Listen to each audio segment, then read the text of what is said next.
Alors la dernière fois, on a vu quelques points liés à l'approche microscopique. Là, on a parlé de vitesse quadratique de pression cinétique. Je vais finir sur un point lié à ça. Ensuite, on attaquera autre chose. Alors, ça doit être le petit 3. C'est la distribution des vitesses.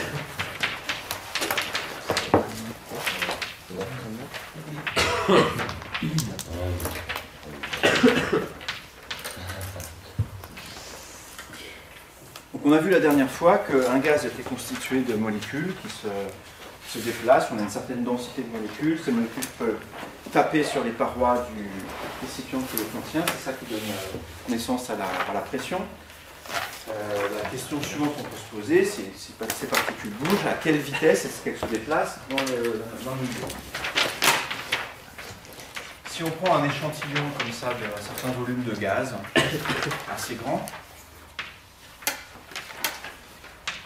on s'aperçoit que si on essaye de mesurer les vitesses des molécules qui sont là-dedans, que toutes les molécules n'ont pas la même vitesse. D'une part, les vecteurs vitesse des molécules a des orientations qui dépendent des molécules, il y en a qui vont par là, il y en a qui vont par là, etc. Mais en plus, la norme des vitesses elle-même n'est pas la même pour toutes les molécules. Vous en avez qui vont plus ou moins vite ou plus ou moins lentement. Ça, c'est quelque chose qui se mesure, hein, c'est pas juste un délire de théoricien, hein, ça se mesure même assez facilement. Pour ça, prenez une enceinte à une certaine température, faites un petit coup, et vous laissez les particules s'échapper. Et vous avez des moyens, donc ces particules, une fois qu'elles s'échappent par là-bas, elles ont une certaine trajectoire. Par exemple, sous l'influence de la gravité, elles vont se mettre à tomber. Et vous pouvez mesurer leur trajectoire ici en mettant un détecteur à différents endroits et en regardant l'endroit où les molécules qui sont échappées du trou viennent taper sur un écran ici. Vous pouvez remonter comme ça la distribution des vitesses. Quelque chose qu'on peut faire. Et quand on fait cette mesure, on s'aperçoit que les vitesses sont distribuées de la manière suivante. Il faut que je dise quelque chose quand même sur la manière dont on décrit une distribution de vitesse. Ce qu'on fait, c'est la chose suivante. On trace un axe V. Là-dedans, il va y avoir les vitesses. On découpe ça en tout un tas d'intervalles de vitesse de largeur delta V. Et on prend une particule, on mesure sa vitesse et on ajoute 1 dans la colonne qui contient sa vitesse. Si ça c'est la vitesse de 100 mètres par seconde ici, et que la vitesse a une vitesse comprise entre 100 mètres par seconde, et puis si delta V c'est par exemple 1 mètre par seconde, vous avez ici donc des delta V qui sont tous les mètres par seconde, donc l'espace qui est ici, là l'intervalle qui est ici, on va mettre dedans les molécules qui ont des vitesses comprises entre 100 et 101 mètres par seconde. Donc on en prend une, paf, elle a cette vitesse-là, j'ajoute 1 ici. On en prend une autre, hop, elle a cette vitesse-là, on en prend une autre, elle a cette vitesse-là, toc. Et en les ajoutant comme ça, on obtient ce qu'on appelle un histogramme. Voilà, on a quelque chose comme ça en escalier. Et on obtient une courbe qui a cette allure-là. Si on fait la mesure un grand nombre de fois, sur des millions et des millions de molécules, on obtient une courbe quand même qui a l'air assez lisse du coup. Et c'est ce qu'on appelle la distribution de probabilité. Je vais appeler ça P de V. Et ça s'interprète de la façon suivante cette courbe. Si je prends ici un intervalle largeur dV, la probabilité que la vitesse se trouve dans cet intervalle-là, dP de V est égal à P de V dV. Parce que cette courbe-là, je vais peut-être mettre un grand P pour la probabilité, un petit P pour la densité de probabilité. Ça s'appelle une densité de probabilité.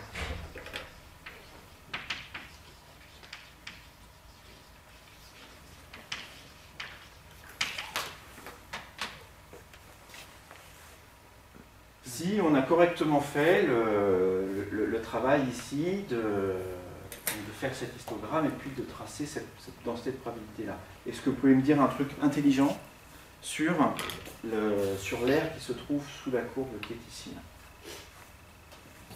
C'est la somme. Ouais, c'est la somme. Et alors?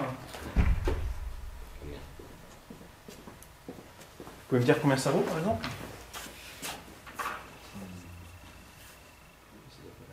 L'intégrale de PVDV, c'est ça? Ouais.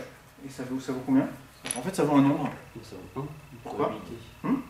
Donc effectivement, si on intègre ça entre une vitesse V0, pour l'instant je vais prendre vraiment juste de vitesse V0 et V1, l'air qui est sous cette courbe ici donne la probabilité que la vitesse soit comprise entre V0 et V1. Donc P que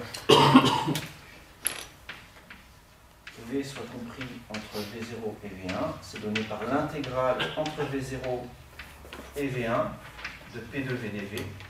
Et ça, si je prends ici pour V0, 0 et puis pour V1 à l'infini, ça c'est du coup la probabilité de trouver une vitesse entre 0 et l'infini. Ça c'est 1 cette probabilité. La vitesse elle est forcément entre 0 et l'infini. Donc l'intégrale sous la courbe qui est ici vaut effectivement 1.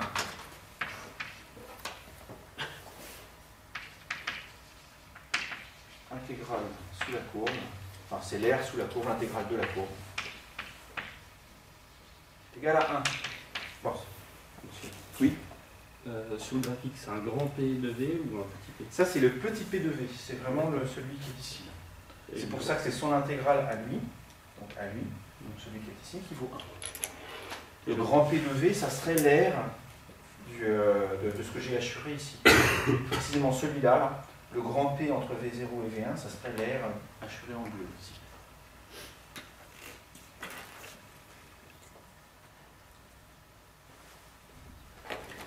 Alors, cette distribution des vitesses, là, elle a été calculée à la fin du 19e siècle. C'est quelque chose qu'on peut calculer à partir des principes de la mécanique, en sachant comment les molécules se tapent les unes entre elles, etc. C'est un calcul qui est extrêmement complexe. Ça a attendu aussi longtemps à faire, parce que ça demande vraiment des notions assez avancées en statistique, mais en mécanique aussi. Il est hors de question pour moi de vous montrer la démonstration de ça ici. Je vais simplement vous donner le résultat. Et ça, le résultat, ça s'appelle la distribution des vitesses de Maxwell-Boltzmann.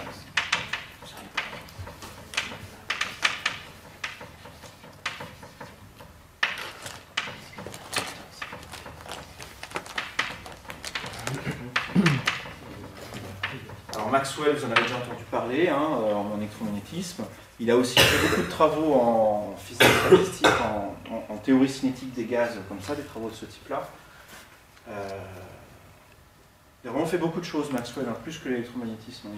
Il a aussi étudié, il a fait des études vraiment pionnières sur les anneaux de Saturne, la stabilité des anneaux planétaires. C'était aussi d'ailleurs des interactions entre des particules, etc. Donc c'est pas indépendant de ça. Il était intéressé à la manière dont les particules interagissent entre elles pour former une distribution d'équilibre. Boltzmann, lui, je ne sais pas si vous le connaissez. Si vous connaissez la constante de Boltzmann. Bon. Boltzmann, c'est vraiment le gars qui a inventé la théorie cinétique des gaz sous sa forme moderne. Il a vraiment écrit la plupart des résultats intéressants qu'on utilise encore aujourd'hui. Voilà, ces deux personnes ont travaillé sur cette question-là, et la distribution des vitesses qu'ils ont trouvée de cette forme-là. Exponentielle de m v carré sur 2 kbt.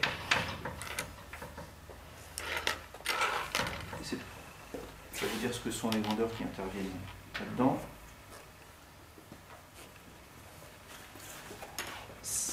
Donc V, c'est la vitesse ici. Ça, c'est une constante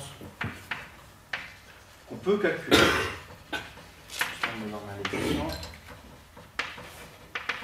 On va y revenir juste après. Je finis simplement de dire ce que sont les différents termes et après on revient sur cette constante. Le T, c'est la température. Donc ça, c'est vrai pour un gaz à la température T, qui est à l'équilibre à la température T.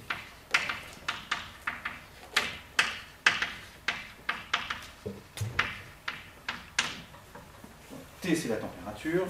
KB, c'est une constante fondamentale, qui est appelée constante de Boltzmann.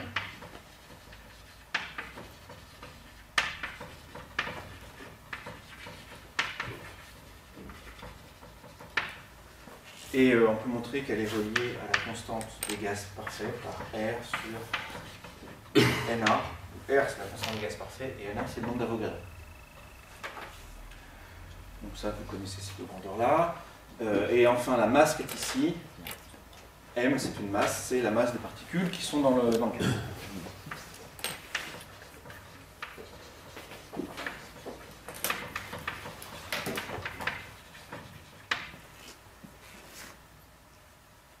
est-ce que vous avez une idée de la manière dont on peut calculer la constante de normalisation A qui est ici?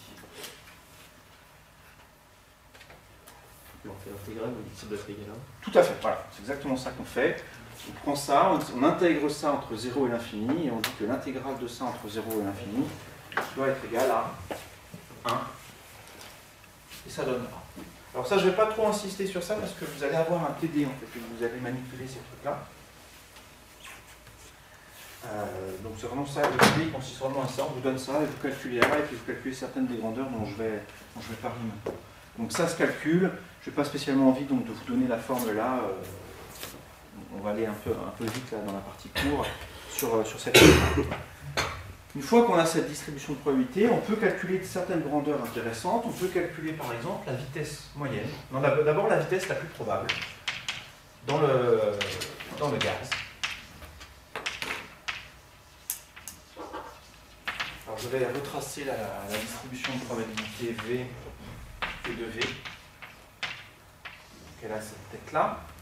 Ce qu'on appelle la vitesse la plus probable, c'est la vitesse qui a la probabilité la plus élevée, c'est-à-dire celle qui correspond au maximum ici. Je vais l'appeler V étoile. Ça se calcule facilement. Voilà, on prend la dérivée de ça et on regarde pour quelle vitesse, est-ce que la dérivée s'annule. Vous allez le faire en TD, ça se fait bien, et on trouve V étoile est égal à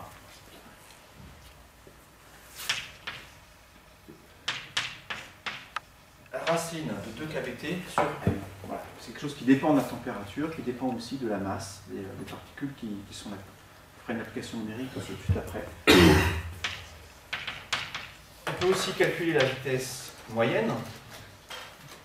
Alors ça c'est autre chose, la vitesse moyenne. C'est on a différentes vitesses ici avec différentes probabilités. On somme les différentes vitesses avec la probabilité qui leur est affectée. C'est-à-dire que ce qu'on appelle la vitesse moyenne, c'est l'intégrale de V fois la probabilité de V fois dV, entre 0 et l'infini. Ça, c'est ce que vous faites quand vous calculez votre moyenne avec vos notes. Hein. Ça, c'est la note. Ça, c'est le nombre de fois où vous avez cette note. Vous, c'est pas trop des probabilités en général vos notes, mais enfin des fois on se demande, mais on va dire que non. Le nombre de fois où cette note est obtenue. Et vous avez un nombre discret vous, de notes, donc c'est pas une intégrale, c'est une somme. Et ce que vous faites quand vous faites votre moyenne, vous faites la somme des notes fois le nombre de fois où vous avez cette note. Enfin, voilà, si on étend ça à une distribution continue, on utilise des probabilités. La valeur moyenne d'une grandeur, c'est l'intégrale de cette grandeur fois la probabilité de cette grandeur. Donc ça se calcule aussi, hein, on prend ça, on multiplie par V, on intègre entre 0 et l'infini. Le A, on l'a calculé d'avance, donc on l'a aussi, et ça se calcule vraiment bien. Et on trouve quelque chose qui a un peu la même tête que ça, mais avec un autre coefficient, ça doit être un 8 sur pi, si je me souviens bien, oui. 8 kBT sur pi m, avec une racine carrée. Et enfin, il y a une autre quantité qui intervient aussi dans ces considérations-là, une quantité qu'on a vue la dernière fois, c'est la vitesse quadratique moyenne. Si vous avez revu le cours de la dernière fois, vous vous rappelez que la pression, ce qui intervient dans la pression, c'est donc la pression est due aux vitesses des molécules qui viennent taper sur la paroi, c'est un échange de quantité de mouvement. Et ce qui intervenait dans l'expression de la pression, c'était la moyenne de V carré. Et V carré, c'est la dimension du carré d'une vitesse, donc si on veut une vitesse quadratique moyenne, c'est la racine de cette quantité-là. Ça se calcule aussi. La vitesse quadratique moyenne, c'est la moyenne de V carré, donc c'est la même chose que ça, mais avec un V carré à la place du V ici. Ça se calcule aussi, et on trouve ici ces 3 quantités sur M avec une racine carrée.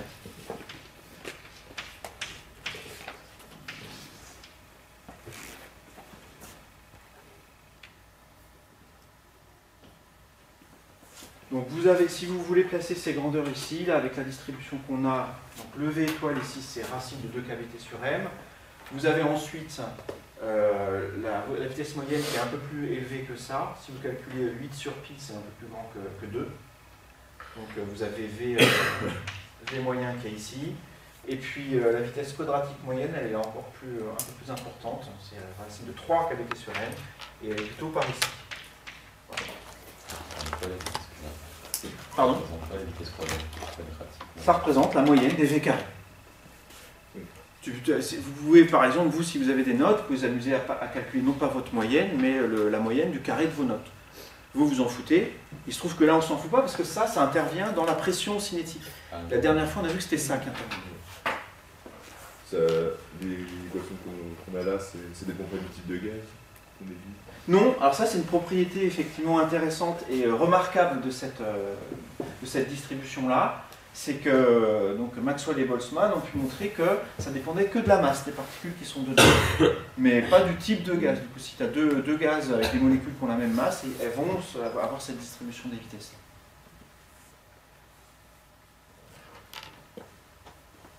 Alors, petit calcul d'ordre de grandeur, calculer n'importe laquelle. De toute façon, elles sont tous de l'ordre de racine de KBT. Calculer celle-là, par exemple, calculer la vitesse quadratique moyenne pour de l'air dans cette pièce-là, par exemple. Donc vous avez besoin d'estimer la température de la pièce, prendre 300 Kelvin. KB, je vous ai dit que c'était R sur NA. Et là, il faut que vous estimiez la masse. Vous connaissiez la masse des molécules d'air. Vous connaissez ça, la masse des molécules d'air? La masse molaire de l'air, c'est à peu près 29 grammes par mol. Pas besoin du volume.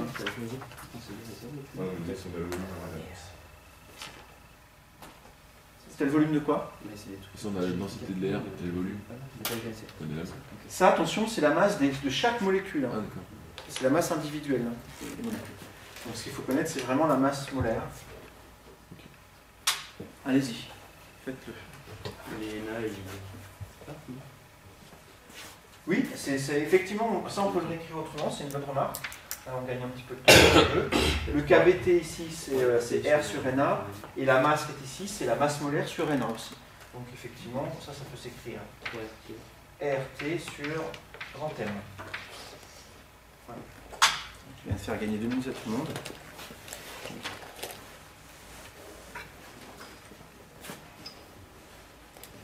Allez-y, prenez votre machine et faites le calcul.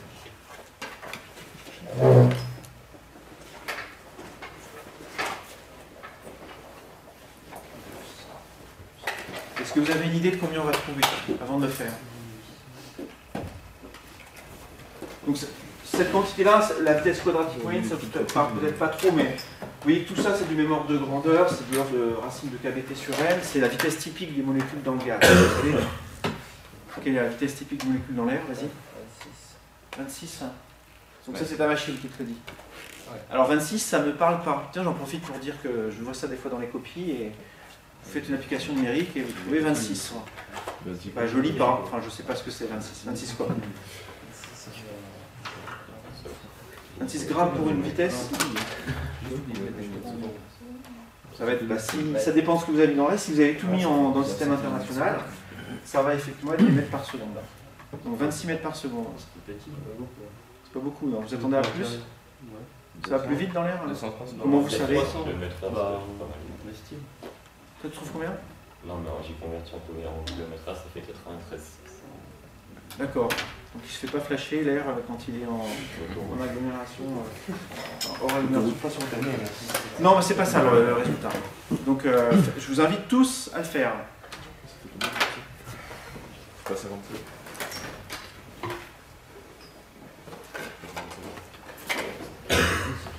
Donc si vous avez un calcul qui est faux, alors là tu n'as pas trop moyen de savoir que c'est faux parce que vous ne connaissez peut-être pas l'ordre de grandeur, mais il y a deux solutions. Ou bien vous êtes planté, vous avez les gros doigts et vous avez appuyé sur la mauvaise touche, ou bien vous avez fait une erreur que vous faites tout le temps et qui est toujours la même.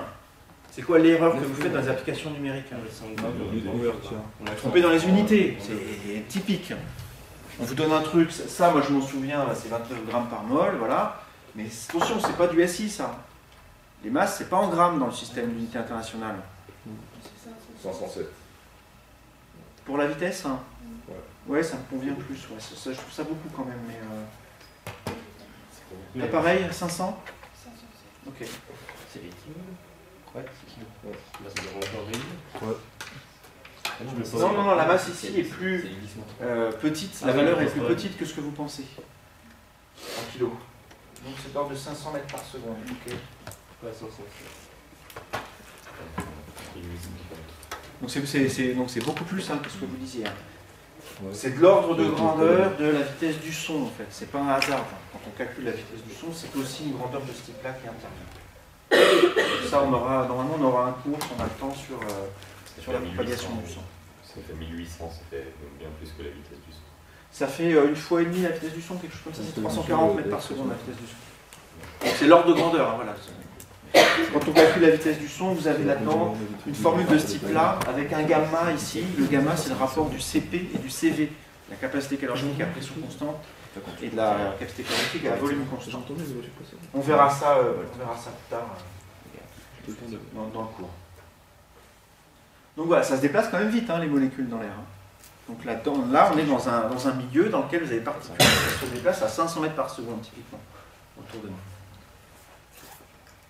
Alors on le sent pas, hein, parce que les molécules ont des trajets qui sont courts, hein, finalement, donc ils vont à 500 mètres par seconde, paf, ils rencontrent une autre molécule, et du coup ils vont dans une autre direction, et voilà, ils font ça tout le temps, avec des libres parcours moyens qu'on a vu la dernière fois, hein, qui étaient microscopiques.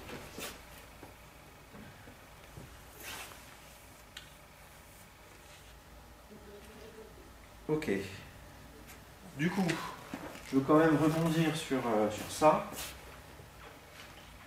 La vitesse quadratique moyenne qui est ici intervenait la dernière fois dans le calcul de la pression. Et on avait vu la dernière fois que la pression cinétique était de V par P est égale à 3, non, 1 tiers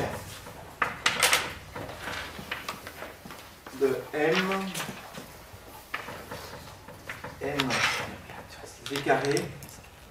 Donc ça, c'était le nombre de molécules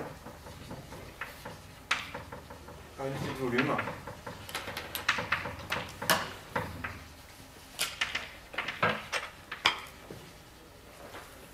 Donc je peux aussi mettre ça en mettant des nombres de moles. Si M, je mets la masse molaire, et puis N, ici, je vais appeler NM, le nombre de moles, cette fois-ci nombre de moles par unité de volume. V carré. Et pardon, c'était la vitesse quadratique moyenne. Le carré de la vitesse quadratique moyenne qui intervient. Ça, c'est ce qu'on a vu la dernière fois. Si je remplace le V carré qui est ici par ce qu'on vient de trouver là, par la valeur moyenne qui est ici, vous voyez que ça donne M, nombre de moles, fois 3 kBT. Je prends l'expression avec les R, 3R sur grand M. C'est chouette ça, parce que les 3 s'en vont, les grands M s'en vont, ça donne simplement nombre de moles par unité de volume, fois R, fois T. Pardon? Par unité de masse, non? Non, non, non, c'est par unité de volume. N ici, c'est le nombre de molécules par unité de volume, nombre de molécules. Je divise ça par nombre de moles, donc c'est le nombre de molécules par nombre de moles par unité de volume. Et donc ça, c'est ce qu'on a noté avant, c'est ce qu'on avait noté tout le reste du cours, c'est le nombre de moles N sur V. Cette fois-ci, le N qui est ici, c'est le nombre de moles total. Et on retrouve PV égale RT. Et on retrouve PV égale NRT. Ça donne la loi des gaz parfaits. Donc attention, hein, ici, je ne veux pas vous alourdir les notations, donc du coup il y a une petite ambiguïté, donc je la lève oralement. Le N qui est ici, c'est le nombre de molécules par unité de volume, parce que c'est comme ça qu'on l'avait noté à l'époque, la dernière fois. Et à partir d'ici, le N, c'est le nombre de moles total. Là. Monsieur? Oui. C'est juste, historiquement parlant, c'est grâce à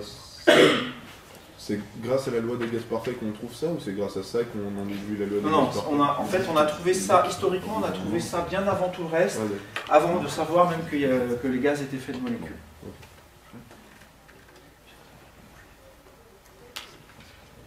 Tout ça, là, c'est 18e siècle, on a réussi à mettre ça en place.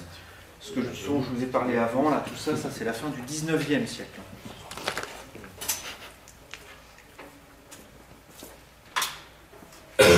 Quand, je ne sais pas si vous avez des idées claires sur ça, hein, mais au début du XXe siècle, on n'était pas sûr que la matière était faite de molécules. Enfin, on n'avait pas vraiment de preuve expérimentale de ça. On avait des indices forts, mais voilà.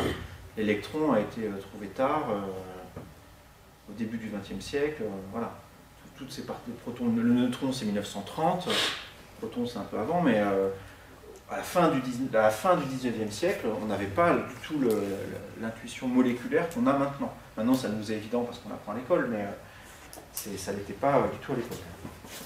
Toutes ces considérations-là, c'était un acte de foi de dire, ben voilà, les gaz sont probablement faits de molécules qui vérifient toutes ces relations.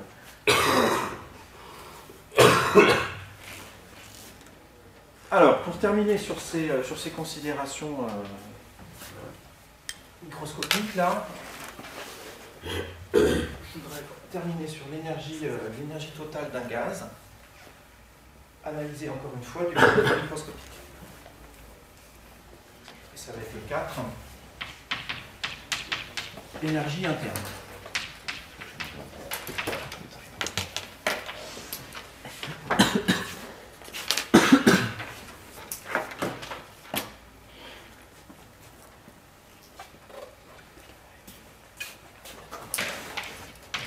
Dessin avec un gaz dans un certain volume là, et on va considérer qu'on a grand N molécules en tout. Voilà, un gaz ou un fluide, peu importe, constitué de grand N molécules. Ces molécules ont une certaine énergie cinétique, chaque molécule là-dedans a une certaine vitesse, donc elle a une énergie cinétique. Les molécules peuvent aussi éventuellement interagir entre elles, donc elles ont aussi une énergie potentielle d'interaction. Vous avez vu ça, l'énergie potentielle d'interaction? En méca, probablement. Hein? Non? Arg.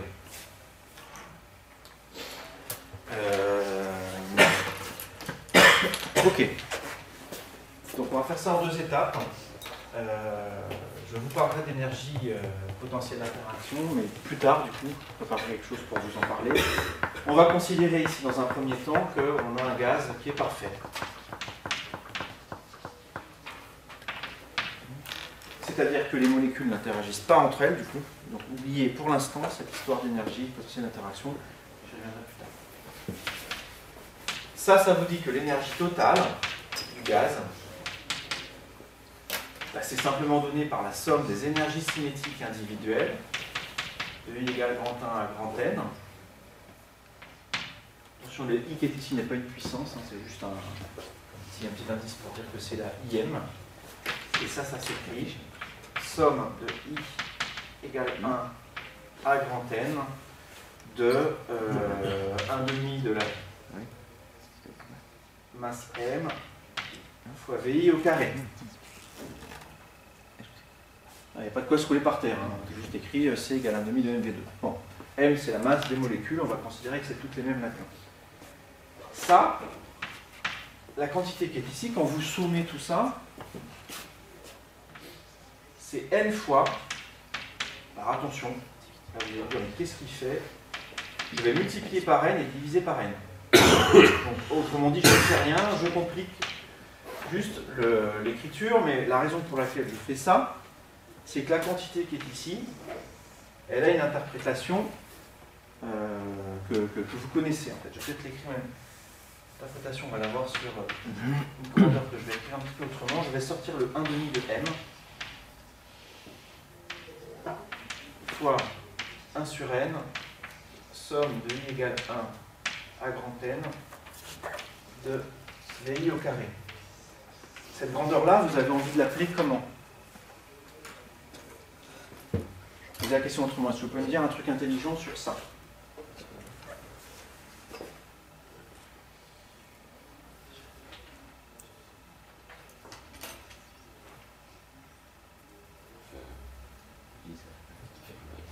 Oui? C'est la moyenne de quoi? Effectivement, ça c'est la moyenne du carré des vitesses. D'accord? Ça c'est ce qu'on a noté. Moyenne de V carré, c'est exactement ça. C'est comme ça que vous calculez votre moyenne. Si votre moyenne c'était les V carrés ici, faites la somme de vos notes et divisez par le nombre de notes.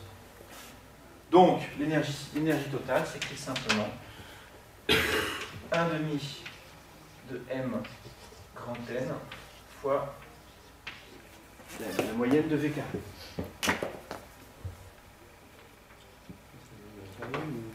C'est la moyenne de V carré. C'est pas la moyenne de V au carré. La moyenne de V au carré, ça aurait été quelque chose qu'on aurait fait différemment. Je vais quand même le faire parce que c'est des notions effectivement qui ne sont peut-être pas très familières pour vous. Ce qu'on aurait noté, la moyenne de V, ça aurait été ça. Je ne mets pas les indices, c'est de I égale 1 à n tout le temps, les sommes ici. Donc si on avait calculé la moyenne de V au carré, qu'on aurait écrit comme ça du coup, ça aurait été le carré de ça, c'est-à-dire 1 sur n au carré, somme de VI,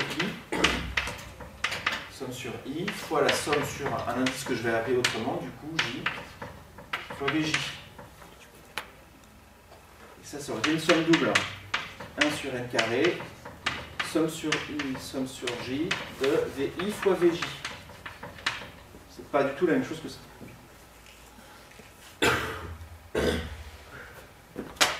C'est juste une parenthèse pour faire la différence entre la moyenne du carré et le carré de la moyenne.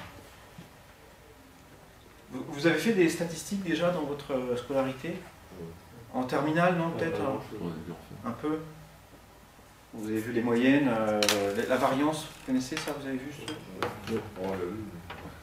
La variance, hein, c'est précisément la différence entre le carré de la moyenne et la moyenne du carré. C'est ça qu'on appelle la variance.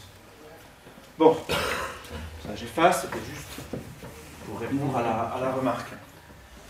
La moyenne de V carré, ici on l'a calculé, on vient de voir que dans un gaz à la température c'était relié à kBT sur N, et donc l'énergie totale s'écrit simplement 1/2 de M grand N fois 3 KB grand T sur M. Donc j'ai remplacé ici la moyenne de V carré par ce qu'on a trouvé tout à l'heure.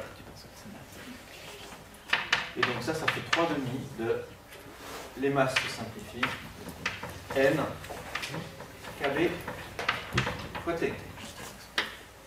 Ce qu'on peut aussi noter d'ailleurs, 3/2 de, si je multiplie ce terme-là par NA, non, je divise par NA, je multiplie par NA, le nombre d'Avogadro, ça c'est R, et ça c'est le nombre de moles, petit n. Donc ça veut dire que l'énergie totale, c'est 3/2 de NR fois T. Où N est le nombre de moles, R c'est la constante des gaz parfaits, voilà.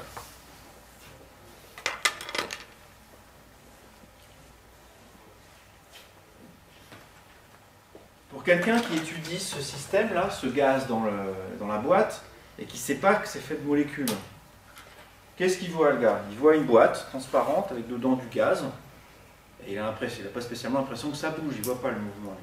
Donc, vous lui donnez ça, il va vous dire il n'y a pas d'énergie cinétique, il n'y a pas d'énergie cinétique macroscopique, on a un gaz qui est là. Donc ça, il va le compter, lui, comme de l'énergie, il va appeler ça l'énergie interne en fait. Si quelqu'un fait de la thermodynamique comme on l'a vu au début, et non pas de la théorie cinétique des gaz comme ça, c'est cette quantité-là qu'il va appeler l'énergie interne. Donc l'interprétation microscopique de l'énergie interne, c'est vraiment ça. L'énergie interne, c'est l'énergie cinétique des molécules qui sont à l'intérieur. C'est un type d'énergie qu'on ne voit pas macroscopiquement, mais qui est quand même là. Donc quand vous apportez par exemple de la chaleur à un bloc de gaz en le chauffant avec un briquet, ce qui se passe, c'est que vous agitez davantage les molécules qui sont à l'intérieur, donc vous ajoutez de l'énergie cinétique aux molécules qui sont dedans. Donc vous augmentez du coup l'énergie totale qui est ici. C'est ça qu'on appelle l'énergie interne.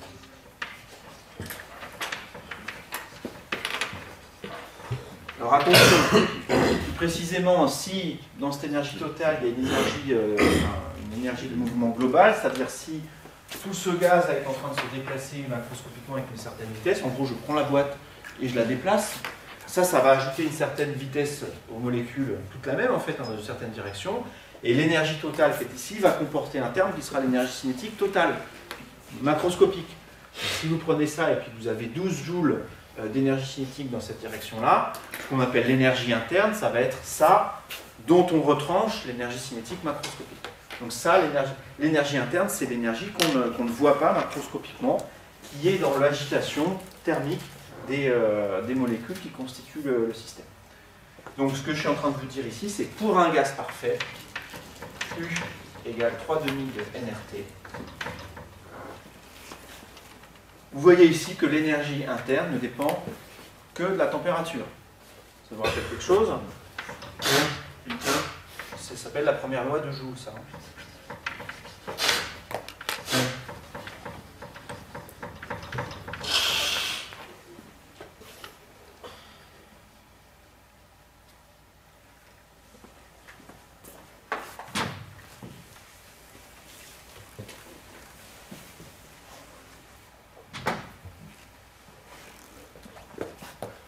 Alors, je vais faire une petite remarque après sur le 3,5 qui est ici. Il n'est pas complètement général, on verra que pour certains gaz ça peut être un petit peu différent. Donc, je vais juste terminer sur ça. On a vu dans ce qui précède en thermo là, que le premier principe nous disait que DU c'était delta Q moins P moins 6 delta W, et que ça s'écrivait pour un gaz parfait, par exemple CVDT plus PDV moins PDV. Et donc ces trucs-là s'en allaient, et donc ça nous donnait que DU est égal à CVDT. Ça, c'est ce qu'on avait vu précédemment dans le cours. Ce qu'on vient de voir ici, qui vient de faire là, c'est que DU est aussi égal à 3,5 de N R T. Donc ça vous dit quoi exactement? Ça vous donne la valeur de CV. CV, c'est 3,5 de NR.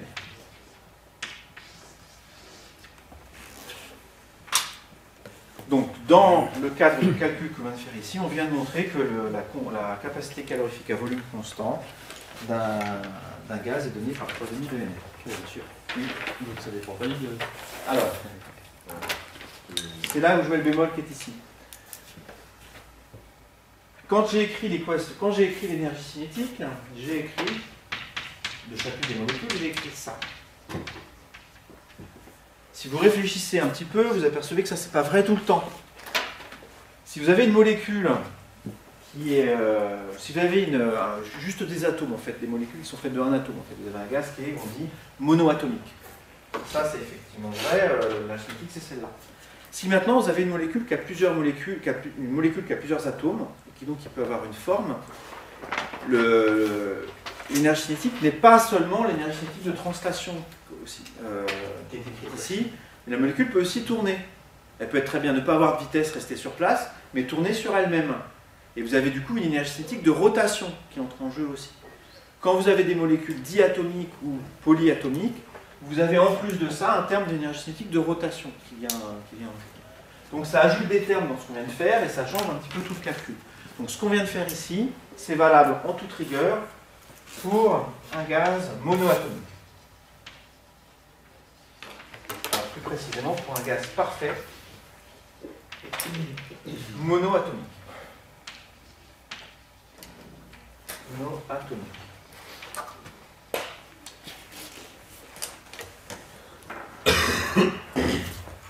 Pour ce gaz monoatomique, le gaz parfait monoatomique, est-ce que vous pouvez me donner la valeur de Cp? Tant qu'on y est. On ajoute ça à NR. Ah, NR, fait, donc ça fait 5 de NR, ça c'est d'après la relation de Meyer.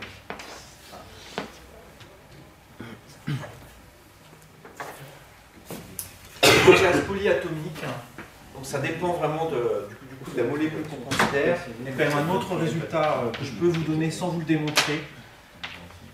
Pour un gaz parfait diatomique, vous en connaissez beaucoup des gaz parfaits diatomiques? Enfin des gaz diatomiques, pardon.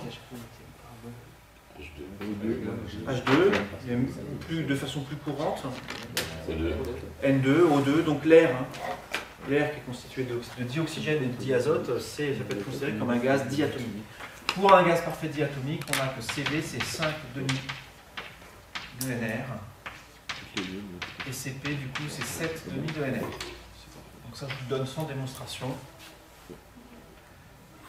quand on aura besoin de grandeur numérique Monsieur. pour de l'air, on peut transiter. Monsieur. Oui. Mais couramment, des gaz parfaits monoatomiques, on a quoi qu'on trouve parce que c'est vrai qu'on trouve O2, N2, H2, mais monoatomique, on a. Non, c'est pas énorme. Un monoatomique, c'est les gaz rares, essentiellement. L'hélium, mais il n'y en a pas beaucoup dans notre environnement. Oui, il se trouve qu'il n'y en a pas beaucoup dans notre environnement. Il y a un endroit, par contre, où on en trouve beaucoup, hein, vraiment en masse, dans le Soleil. Dans le Soleil, en fait, c'est tellement chaud que les molécules sont dissociées. C'est un gaz parfait monoatomique dans le Soleil. Donc, quand on fait la thermodynamique du Soleil, là, c'est ces grandeurs-là qu'on pense.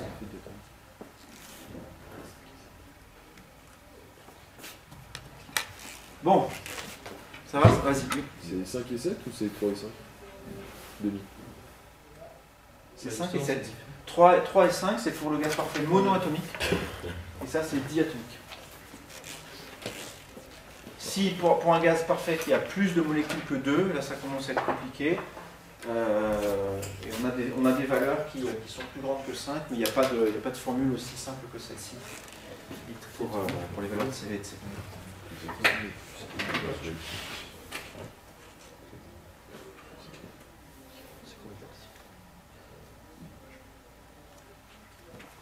Ça va?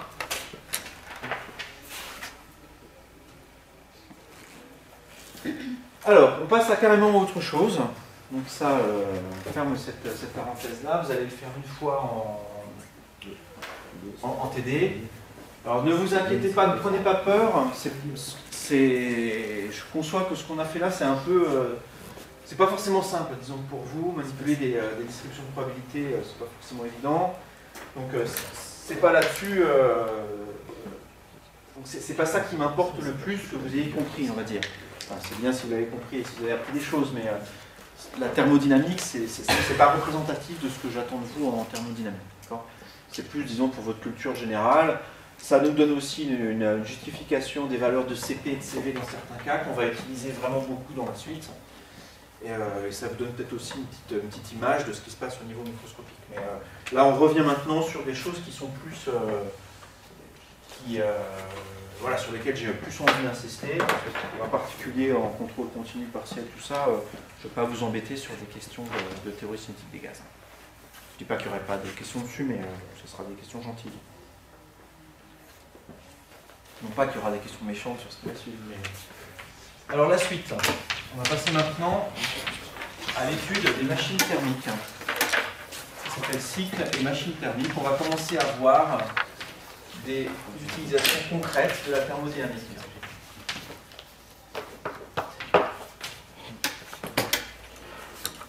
En gros, à quoi ça sert tout ça?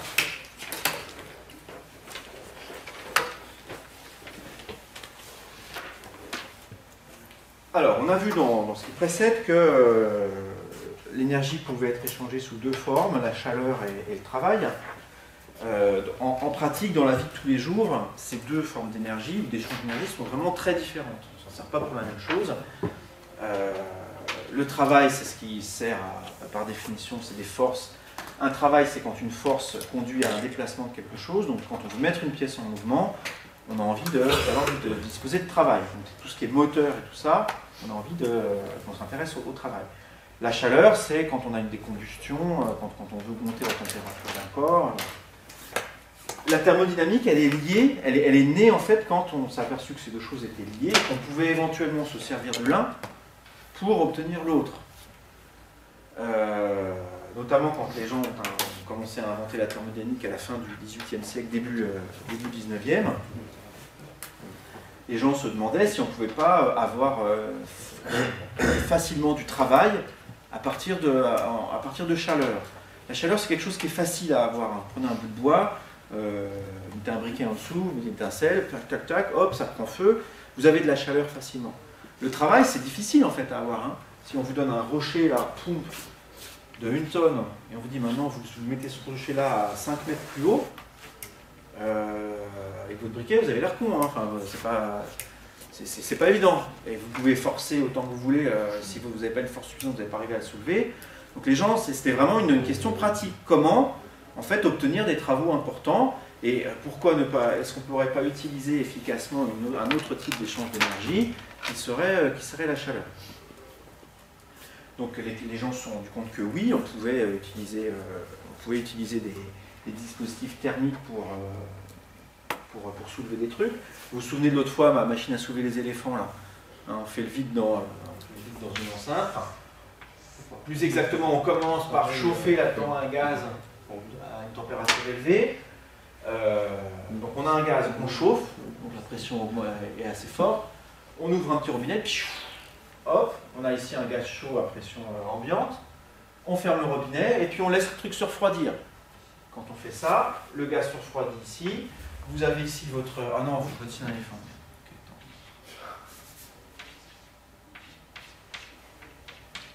Il n'est pas beau.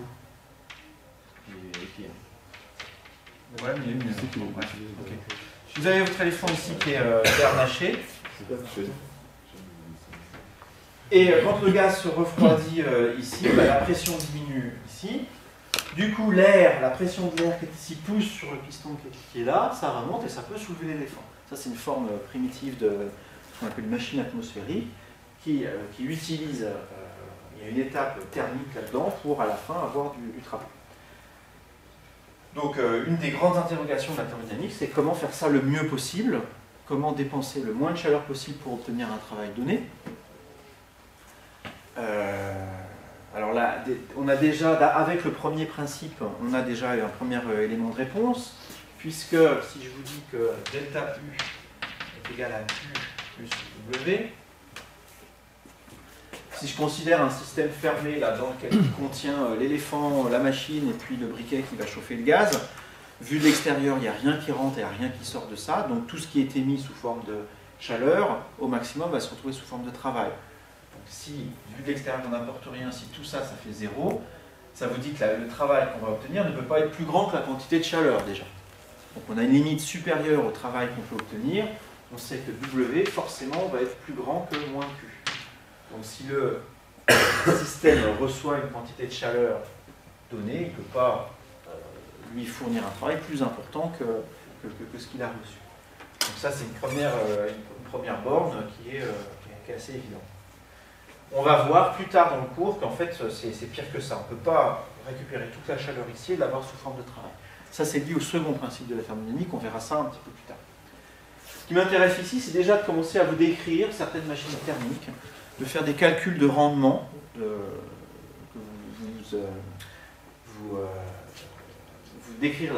introduire la notion de rendement, et essayez-vous de vous faire réfléchir sur la manière de faire ça de la manière la plus efficace possible. Étant donné une machine qui a un objectif donné, comment est-ce qu'on peut améliorer ces paramètres pour que cet objectif soit atteint de la manière la plus efficace possible. Alors, quels sont les objectifs déjà qu'on peut attendre d'une machine thermique? En fait, il y en a essentiellement deux. Une machine thermique, ça sert à faire deux trucs. Vous en avez certaines qui servent à produire du travail, ça s'appelle les moteurs. Et donc, ce que fait un moteur, qu'est-ce que c'est? C'est un système thermodynamique qui reçoit de la chaleur et qui fournit du travail.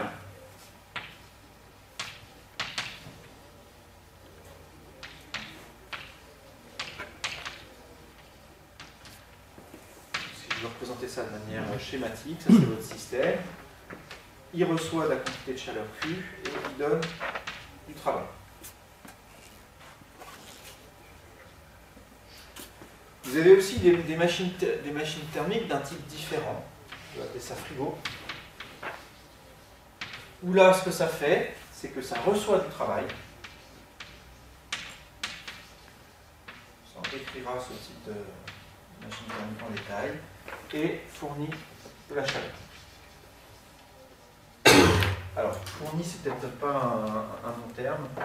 Et échange de la chaleur.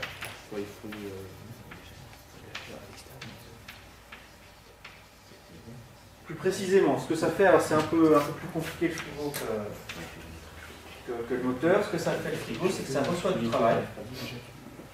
Et ça a deux échanges de chaleur, un frigo. Ce que ça fait, c'est que ça prend de la chaleur de l'intérieur du frigo. Et ça, donc je vais appeler ça Q1. Ça, c'est depuis l'intérieur du frigo. et ça en envoie Q2 vers l'extérieur. Ce que fait le frigo, c'est que donc, les trucs que vous mettez dedans se refroidissent et le frigo, lui, chauffe l'extérieur en gros. Voilà. Et on veut essayer de faire ça de la façon la plus efficace possible, c'est-à-dire pour un frigo, on voudrait que la quantité de chaleur ici qui passe de l'intérieur du frigo vers le système soit la plus grande possible pour un travail de nuit. On reviendra en détail sur ça. Avec le même schéma qui est ici, il y a aussi quelque chose d'autre qu'on n'appelle pas couramment un frigo, mais qui est exactement le même principe, c'est ce qu'on appelle les pompes à chaleur. Donc je vais le noter ici aussi. Vous savez ce que c'est une pompe à chaleur? Ça prend la chaleur extérieure pour chauffer. Voilà. À l'inverse d'un frigo. Alors effectivement, en fait, c'est le même schéma que ça, avec du travail. On fournit du travail à la pompe à chaleur, et vous avez ici de la chaleur qui passe de, cette fois-ci, ça c'est l'extérieur de votre maison. La chaleur passe dans le système, et il y a une certaine quantité de chaleur qui est restituée à l'intérieur de la maison. En gros, c'est un frigo dans lequel, à l'extérieur duquel vous habitez. Voilà. L'intérieur du frigo, c'est le dehors, et l'extérieur du frigo, c'est votre maison. Donc ça, on y reviendra en détail. Et alors, la manière dont c'est fait en pratique dans la plupart des machines thermiques, c'est que c'est basé sur le principe suivant. Vous avez un système, et tiens, je vais prendre le frigo comme exemple. Là. J'ai dit le système reçoit du travail, échange de la chaleur, et donc, par exemple, il reçoit du travail, il reçoit de la chaleur depuis l'intérieur du frigo. C'est de quoi que je suis en train de parler là, le système. C'est quoi le système qui effectivement reçoit du travail, prend de la chaleur à l'intérieur du frigo et le met à l'extérieur? Mais c'est-à-dire le frigo, c'est quoi? C'est la porte, c'est la prise, c'est... Tout ce qui est à l'intérieur et jusqu'au bas. Alors non, c'est pas ce qu'il y a à l'intérieur en fait. Vas-y. C'est la mécanique. C'est pas la mécanique non plus. C'est tout ce qui est pas extérieur. Donc, Comment ça marche un frigo? Pourquoi ça fait du froid un frigo? Parce que ça aspire la chaleur. Mais comment? Comme ça, vous avez des petits nains qui... C'est ça. Ouais. Non, ça fait comment? ça fait passer de l'eau froide et ça récupère. Mais comment elle est froide l'eau? Ça fait circuler l'eau. Alors c'est pas de l'eau, c'est un fluide, mais peu importe, Ouais. d'accord? Et après, C'est pas la condensation. Moi je suis pas ça. Alors, oui, il y a d'idées. La condensation de quoi? Pas dans les gaz. Bah, vous avez un fluide, effectivement, qui passe dans des tuyaux. Vous avez un compresseur qui comprime le gaz. Ah oui, c'est Top. Là, il refroidit. Et ensuite, le gaz se détend. Et en se détendant, c'est pas un gaz parfait du tout, hein, dans ce cas-là. Il se refroidit. Et donc, vous avez ce fluide froid qui se déplace dans le frigo. Il est plus froid que les trucs que vous avez mis dans le frigo. Donc, il y a un échange de chaleur qui va de l'intérieur du frigo vers le fluide. Le fluide se réchauffe en passant dans les serpentins. Et il arrive derrière votre frigo, là. Et là, il se refroidit avec... il y a un radiateur derrière, en fait. Hein. Et puis, il repasse dans le système vers le compresseur. Donc, c'est un fluide qui passe en circuit fermé, comme ça. Un peu comme fluide. Alors avant c'était du fréon, qui était un fluide qui avait une capacité calorifique importante, qui pouvait bien absorber la chaleur. Maintenant c'est interdit parce que c'est toxique. Et je ne sais pas par contre ce qui est utilisé maintenant, je pourrais regarder. Je peux la réponse à ça. Alors, donc, en tout cas, le point important là, c'est que le système, donc le fluide ici, hein, c'est vraiment le fluide qui subit cette transformation-là, il part d'un certain état, on lui fait faire tout un tas de transformations et il revient au même point de départ dans le circuit.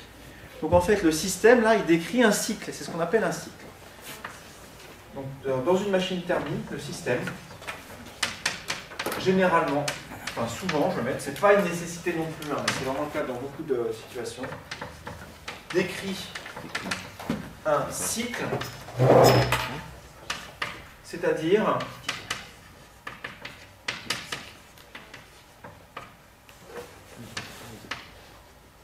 que son état final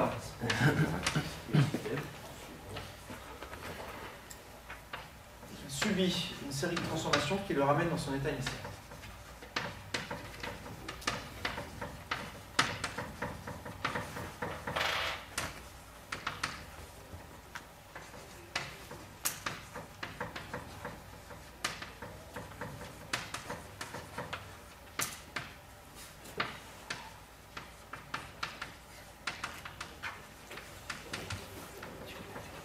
Donc vous avez au départ un certain fluide, à une température T, pression P, volume V, vous lui faites faire tout un tas de machins, et à la fin, il se retrouve au même état qu'au début. Donc là, on pourrait se dire, bon bah finalement, ça sert à rien alors une machine thermale. On a un truc, on lui fait faire subir tout un tas de transformations, et puis à la fin, on a le même truc. Donc qu'est-ce qu'on a fait finalement? La réponse, elle est là, dans ce que je vais dire maintenant. Si le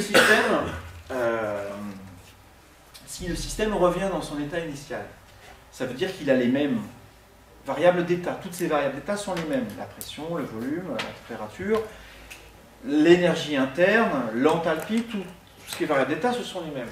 En particulier, la variation d'énergie interne entre le début et la fin de la transformation, qu'est-ce qu'elle vaut du coup ici, dans ce cas-là?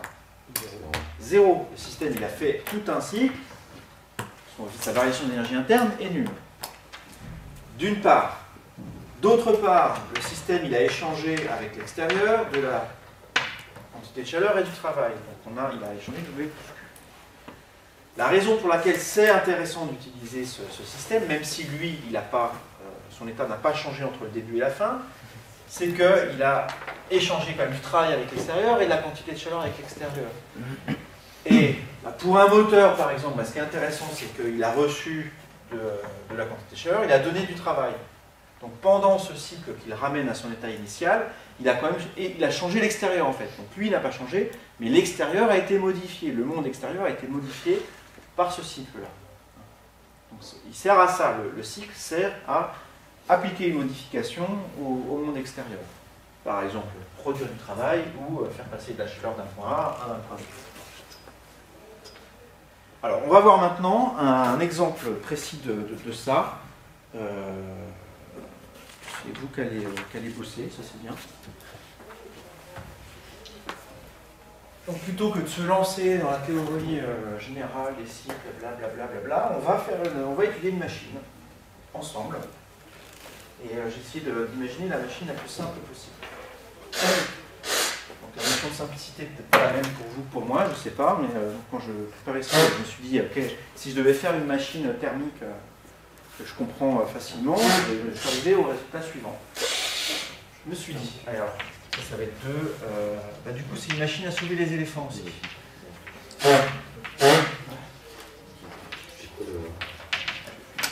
Il n'y avait pas de 1 Allez, soyons fous. Petite 1, introduction.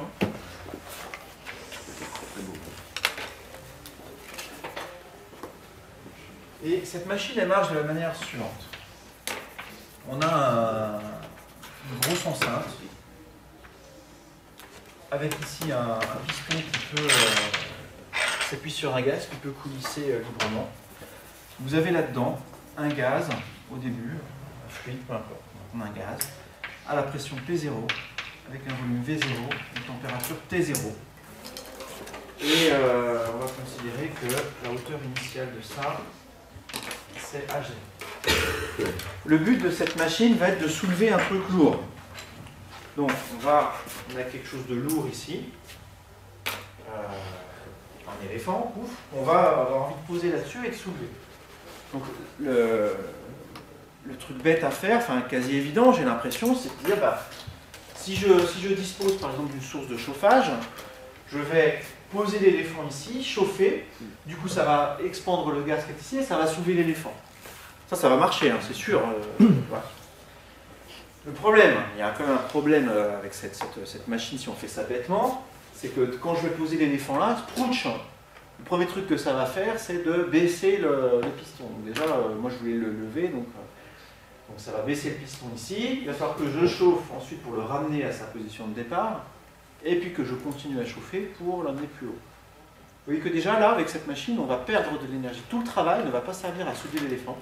Il y a déjà une partie de la chaleur qu'on va fournir ici, qui va servir à ramener l'éléphant à son point de départ déjà. Hein. Bon. Vous voyez qu'on a déjà une source ici, un truc inefficace, on perd de quelque chose. Alors moi j'ai pas envie que la machine elle marche comme ça, j'ai envie que ce soit un peu plus propre quand même comme fonctionnement. Donc ce que fait ma machine, c'est que d'abord on chauffe, sans mettre l'éléphant pour l'instant, en bloquant ici, je vais mettre ça, ça veut dire qu'on bloque, je bloque le piston ici donc, et je chauffe pour augmenter la pression. là-dedans, encore c'est une cocotte minute, jusqu'à ce que la pression soit suffisante pour pouvoir soutenir l'éléphant. D'accord? Monsieur, on peut faire l'inverse. Vas-y. On bloque en dessous et on met directement l'éléphant, on chauffe et au bout d'un moment il va se soulever quand même. Ah ouais, c'est bien ça. C'est pareil, mais c'est bien, c'est mieux. Ok. Donc effectivement, on chauffe en dessous et on met l'éléphant là.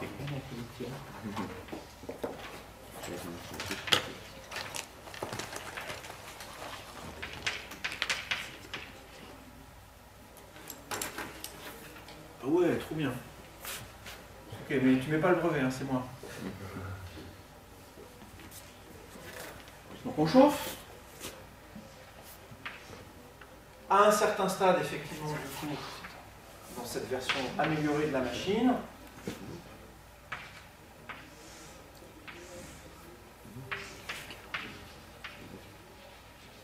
le piston va monter avec l'éléphant.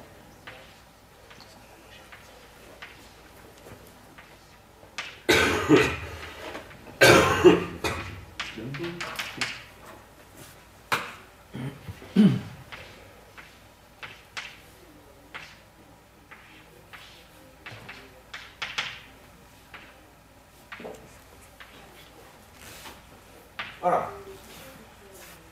La pression ici, je vais appeler la pression P1, V1, enfin le volume V1 et la température T1, au moment pile où l'éléphant commence à se soulever. Et puis on chauffe jusqu'à le monter et qu'on atteigne ici une hauteur H. Voilà. Non, c'est parce qu'il est un peu tassé comme ça, il a peur là. Vous avez déjà mis un éléphant sur un piston comme ça?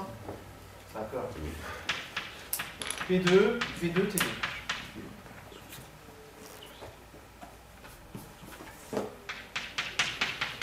Voilà. Bon bah là je suis content, j'ai monté l'éléphant. Donc ici on avait c'était une petite marche, hein, c'est un étage, on avait l'éléphant qui était au rez-de-chaussée. On l'a monté au premier étage, donc l'éléphant il va partir. Lui, la machine a fait son œuvre. D'accord ? Maintenant, moi, je voudrais monter un troupeau d'éléphants. Moi, Justin, je voudrais utiliser cette machine en répétition. L'éléphant va partir là. Qu'est-ce qui va se passer là, une fois que l'éléphant va être parti? Voilà, la pression ici, la force, ça va diminuer. Donc la pression qui est là va monter le piston. Ça va tout péter ma machine. Moi, j'y tiens, ma machine. Donc, on va bloquer le piston. Cette fois-ci, il faut bloquer ici. On va enlever l'éléphant. Donc là, pour l'instant, il ne s'est rien passé. Et on va refroidir. Je voudrais maintenant, on va revenir dans cet état-là, de départ, pour pouvoir mettre un autre éléphant. Donc là, on refroidit. On refroidit jusqu'à ce que la pression ici atteigne la pression extérieure, en fait, hein, pour que le piston soit à l'équilibre. Ça va être l'étape P3, V3 et P3. Et enfin, on continue à refroidir. Je vais redessiner aussi les petits trucs qui bloquaient ici. Du coup, eux, je peux les mettre en haut ici. Ah ouais, elle est trop bien cette machine. Et jusqu'à ce qu'on soit dans cette situation-là de départ.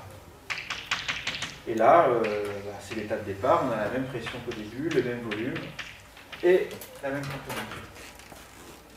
Ça, c'est une machine thermique. Donc, on fait un cycle sur le fluide contenu dans le piston. Et ce que je vous propose de faire, c'est d'étudier cette machine-là un petit peu en détail. Donc on va faire plusieurs choses. On va déjà calculer ensemble les pressions P1, V1, T1, P2, V2, T2, P3, T1, en fonction des conditions, en fonction des variables de départ. Et on va calculer le travail fourni par cette machine, la quantité de chaleur absorbée. On va essayer de voir quelle est la portion d'énergie fournie sous forme de chaleur qui a été utilisée sous forme de travail. Ça va nous amener ça à la notion de rendement de cette machine. Donc alors comme première étape, je vous propose de tracer déjà cette transformation sur un cycle qui représente la pression en fonction du volume. Je pars d'un état ici pour lequel le volume est V0, la pression est P0. est-ce que vous pouvez tracer sur ce diagramme PV la première transformation qui est ici? Le chauffage donc là et là. C'est quoi la différence entre P2, V2, enfin P2 et l'étape 2 et l'étape 3?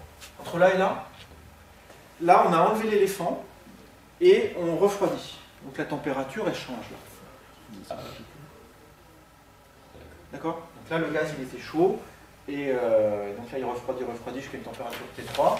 Au bout d'un moment ça commence à se décoller ici quand la pression interne atteint la pression externe et là du coup ça tombe.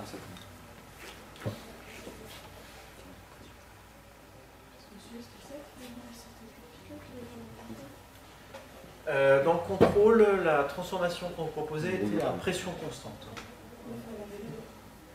Alors ce qu'il fallait faire dans le contrôle, parenthèse, vous aviez V, vous aviez P, on vous disait que la transformation était à pression constante, le volume augmentait.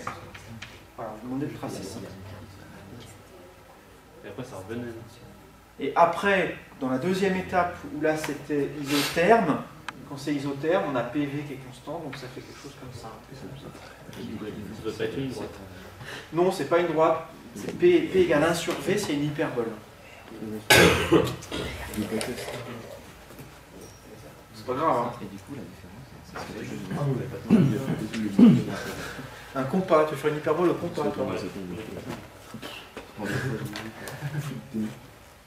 Alors ici, ça donne quoi là, pour la transformation qui est là?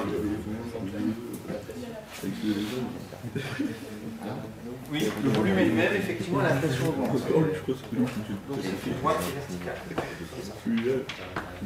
Jusqu'à P1. Ensuite, donc, je vais mettre des lettres. Ça, c'est l'état initial A. C'est là. Ça, c'est B.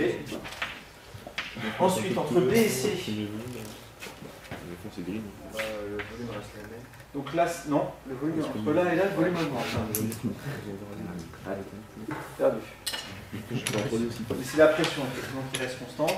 L'éléphant appuie toujours pareil. On va y revenir sur cette pression-là tout à l'heure. Donc, tout c'est la pression constante que le volume augmente. On se retrouve avec le point C qui est ici. Ensuite, le point D, entre C et D, le volume est constant.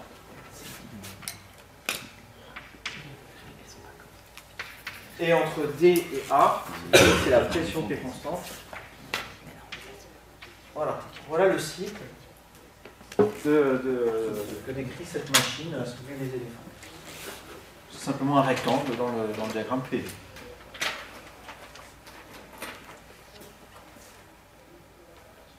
Vous vous rappelez, hein, on y reviendra ça plus tard, mais le travail échangé par le système au cours du cycle, c'est l'air du rectangle qui est ici. Donc ça va être obtenu facilement. Si on a cette longueur-là et celle-là, c'est le produit des deux. Ça veut directement le même travail échangé par le cycle, au cours du cycle. Alors à vous de jouer. Là je vous ai dit à vous de jouer, mais en gros c'est quand même moi qui ai joué. Donc je vous demande de calculer P1, V1 et T1. En fonction de P0, V0, T0, la masse M de l'éléphant, G, et il va y aussi y avoir la surface S du piston ici. Donc S, je ne vais pas l'écrire, mais je vous le dis, hein. S c'est la surface du piston, M c'est la masse de l'éléphant, et G c'est l'accélération de la pesanteur. C'est un calcul qu'on a déjà fait, ça. Dans l'autre machine à soulever les éléphants, on avait fait... Juste pour remettre en compte le V0 et le V1, c'est le même. Non, c'est pas une remarque bête du tout. Tu viens de trouver une des grandeurs. V1 est égal à V0. Tout à fait. Effectivement, c'est un volume constant, donc voilà, on a une des grandeurs, V1. Bon, bah, il reste P1 et T1. Oui.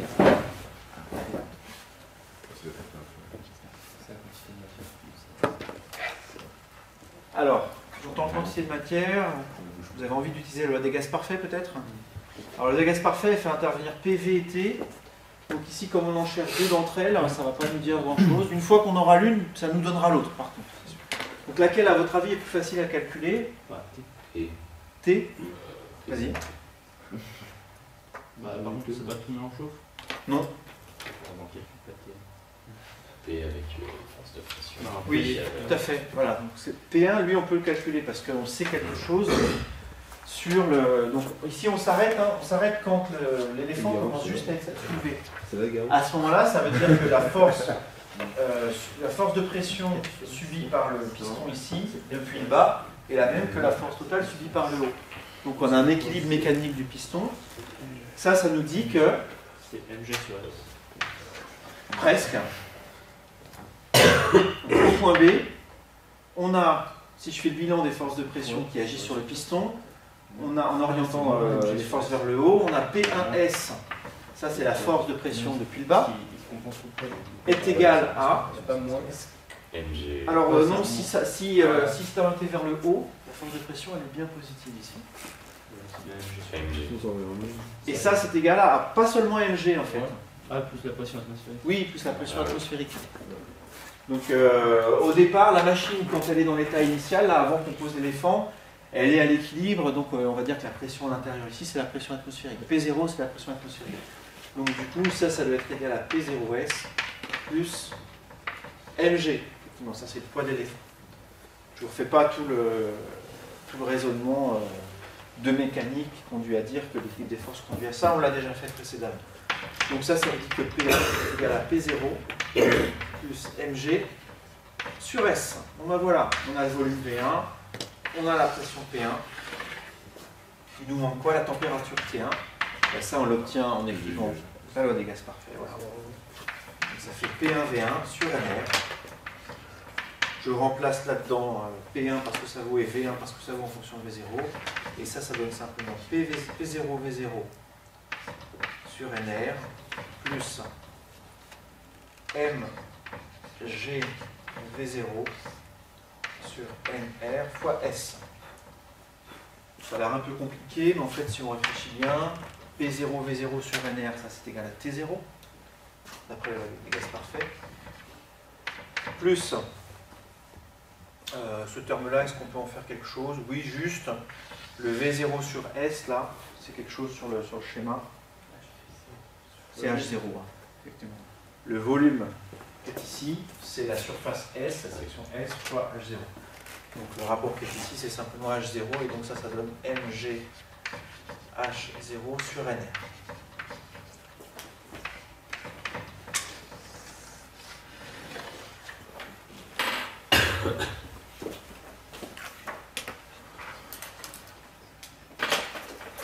Alors on va calculer numériquement les grandeurs qu'on trouve là au fur et à mesure. Et pour ça, je vais vous donner des nombres. On va considérer que P0 c'est 10 puissance 5 pascal, c'est la pression atmosphérique. Que la température initiale T0 c'est la température ambiante, 300 Kelvin. Et V0, on va prendre ici une section S de 2 mètres carrés. Et je vais prendre Newton H0 de 1 mètre.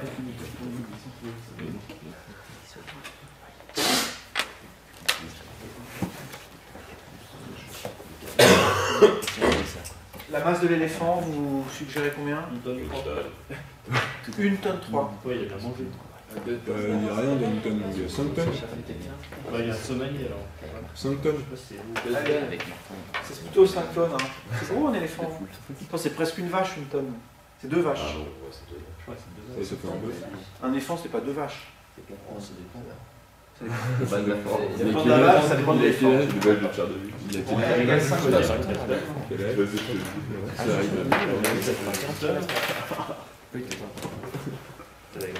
Du coup, calculer P1 et calculer T1 numériquement. Donc ça, c'est fait. 2 fois 1, ma table de 1, ça fait 2. Ok. Voilà, calculer ça et puis on s'arrêtera là pour le moment.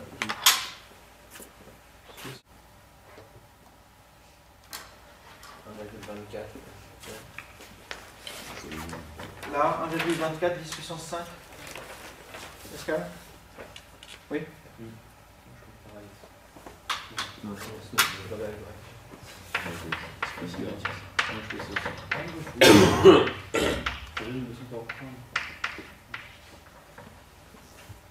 Ok. Ou l'équipe d'après, du coup, la quantité. Vous avez besoin de petits thèmes, ouais. Vous avez tout ce qu'il faut pour. Ah ouais, Le NR, si vous voulez, vous pouvez le remplacer par P0, V0 sur T1.